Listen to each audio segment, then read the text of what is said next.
Olá, pessoal. Sejam bem-vindos ao nosso canal. Hoje, vamos mergulhar em um dos textos mais poderosos e debatidos de toda a Bíblia, Isaías 53.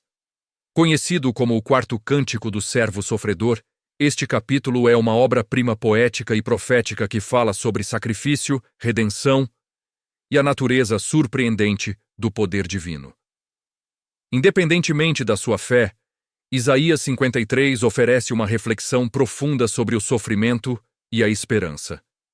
Então, prepare-se, porque vamos explorar cada camada deste texto fascinante. Para entender a profundidade de Isaías 53, precisamos olhar para sua estrutura. O capítulo nos leva por uma jornada dramática, que começa com a rejeição e termina com a exaltação gloriosa. Nos versículos 1 a 3, somos apresentados a uma figura enigmática, o servo, que não tem beleza ou majestade que atrai a nosso olhar. Pelo contrário, ele é descrito como um homem de dores, desprezado e rejeitado pelos homens. É uma imagem que desafia nossa noção de heroísmo. Esperamos um Salvador poderoso e imponente, mas o texto nos mostra alguém que cresceu como uma raiz em terra seca, sem nada que nos fizesse desejá-lo. Essa introdução já nos prepara para uma verdade desconfortável. O plano de Deus muitas vezes opera de maneiras que o mundo não consegue entender ou valorizar.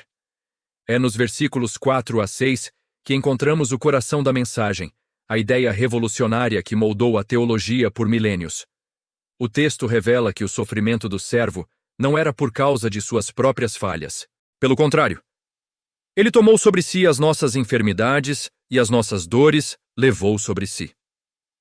Esta é a doutrina da substituição em sua forma mais pura. O servo é punido, mas não por seus próprios erros. O verso 5 é categórico. Mas ele foi ferido por causa das nossas transgressões, e moído por causa das nossas iniquidades. O castigo que nos traz a paz estava sobre ele, e pelas suas pisaduras fomos sarados. Pense nisso por um momento. A paz que buscamos, a cura que necessitamos, veio através do sofrimento de outro. É uma inversão total da lógica humana, que diz que cada um deve pagar por seus próprios erros. Aqui, a justiça e a misericórdia se encontram de uma forma extraordinária. A jornada do servo continua com seu julgamento e morte, descritos nos versículos 7 a 9. E aqui vemos outra característica marcante, o seu silêncio. Ele foi oprimido e afligido, mas não abriu a sua boca. Como um cordeiro foi levado ao matadouro, e como a ovelha muda perante os seus tosquiadores, assim ele não abriu a sua boca. Em um mundo onde todos lutam para se defender e justificar, o silêncio do servo é ensurdecedor. Representa uma entrega total e confiante à vontade de Deus, mesmo diante da injustiça extrema. Ele é morto, cortado da terra dos viventes, e seu túmulo é designado com os ímpios. Mas, em uma virada irônica do destino, ele acaba sendo sepultado com os ricos. Cada detalhe parece meticulosamente orquestrado, pintando um quadro de sofrimento vicário e dignidade silenciosa. Mas a história não termina em tragédia. Os versículos 10 a 12 revelam a virada triunfal. O sofrimento do servo não foi um acidente, nem uma derrota.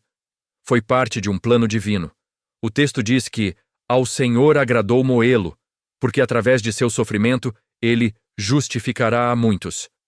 Após sua morte, ele verá a sua posteridade, prolongará os seus dias, e o bom prazer do Senhor prosperará na sua mão. Essa é a grande recompensa. O servo, que foi humilhado e rejeitado, será exaltado e receberá uma porção entre os grandes. Sua vitória não veio apesar do sofrimento, mas por causa dele. É uma mensagem de que a verdadeira glória pode emergir da mais profunda humilhação e que o sacrifício, quando feito por amor, tem um poder redentor que ecoa pela eternidade. Agora, como interpretamos essa figura misteriosa do servo sofredor? Historicamente, existem duas grandes correntes de pensamento, e ambas são profundamente significativas. A primeira, e mais conhecida no mundo ocidental, é a perspectiva cristã messiânica. Para os cristãos, não há dúvida. Isaías 53 é uma profecia detalhada sobre Jesus Cristo. Cada verso parece encontrar um eco direto na narrativa da paixão. O silêncio de Jesus perante Pilatos e Herodes, sua crucificação entre dois ladrões, o fato de não ter ossos quebrados e até mesmo seu sepultamento no túmulo de um homem rico, José de Arimateia. Tudo se alinha. A doutrina cristã da expiação, a crença de que a morte de Cristo na cruz pagou a dívida pelos pecados da humanidade, é fundamentada diretamente em Isaías 53:5. Nesta visão, Jesus é o Cordeiro de Deus que tira o pecado do mundo, cumprindo perfeitamente o papel do servo sofredor. Por outro lado, a exegese judaica tradicional, especialmente a partir da Idade Média, com estudiosos como Rashi, oferece uma interpretação coletiva. Nessa visão, o servo não é um indivíduo, mas uma personificação do próprio povo de Israel. A nação de Israel, ao longo de sua história, sofreu imensas perseguições, exílios e massacres nas mãos de outras nações. Foi desprezada e rejeitada, assim como o servo do texto. Segundo essa interpretação, o sofrimento de Israel não foi em vão. Serviu como um testemunho para o mundo, uma luz para as nações. Ao suportar o sofrimento com fé e resiliência, o povo de Israel purificaria o mundo, demonstrando a fidelidade a Deus, mesmo em meio à adversidade. O sofrimento aqui tem um propósito coletivo, o de refinar e ensinar a humanidade através do exemplo de perseverança de uma nação inteira. Ambas as interpretações, a messiânica e a coletiva, nos oferecem lições valiosas. A figura do servo nos força a questionar nossos próprios valores. Vivemos em uma cultura que idolatra a aparência, o sucesso visível e o poder. Isaías 53 nos diz que a essência divina muitas vezes se manifesta na humildade, na fraqueza aparente e naquilo que o mundo descarta. O servo não tinha beleza para que o desejássemos, nos lembrando que a verdadeira grandeza não está na embalagem, mas no conteúdo. Além disso, o conceito de justiça substitutiva é radical. A ideia de que um inocente sofre voluntariamente para libertar os culpados desafia nossa compreensão de justiça. É um modelo de amor e sacrifício que vai além da reciprocidade. Um amor que dá sem esperar nada em troca. O silêncio do servo nos ensina muito sobre a vida. Em um mundo barulhento, onde todo mundo grita por seus direitos, o silêncio é a verdadeira força e confiança. Não é um silêncio de fraqueza, mas sim um silêncio que abraça um propósito maior. É a quietude de quem sabe que a vindicação final não virá dos homens, mas de Deus. Ao não abrir a boca para se defender, o servo demonstra uma soberania interior que a violência externa não pode tocar. Ele está no controle, não porque domina os outros, mas porque domina a si mesmo, entregando sua causa a uma justiça superior. No final, seja visto como uma profecia sobre Jesus ou como a jornada de Israel, Isaías 53 permanece como um dos textos mais impactantes da literatura mundial. Ele fala sobre como o sofrimento pode nos redimir, a beleza da humildade e vitória que surge da humilhação. É um capítulo que nos faz olhar além das aparências, encontrar esperança na dor e repensar o que realmente significa ser forte e vencer.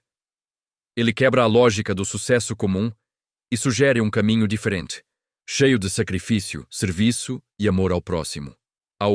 A história do servo sofredor continua a ressoar através dos séculos, nos chamando a refletir sobre o preço da paz e o verdadeiro significado da redenção. Espero que esta análise profunda de Isaías 53 tenha sido esclarecedora e inspiradora para você. É um texto que merece ser lido e relido, pois sempre revela novas camadas de significado. O que você acha? Deixe sua opinião nos comentários. Vamos adorar saber o que você pensa.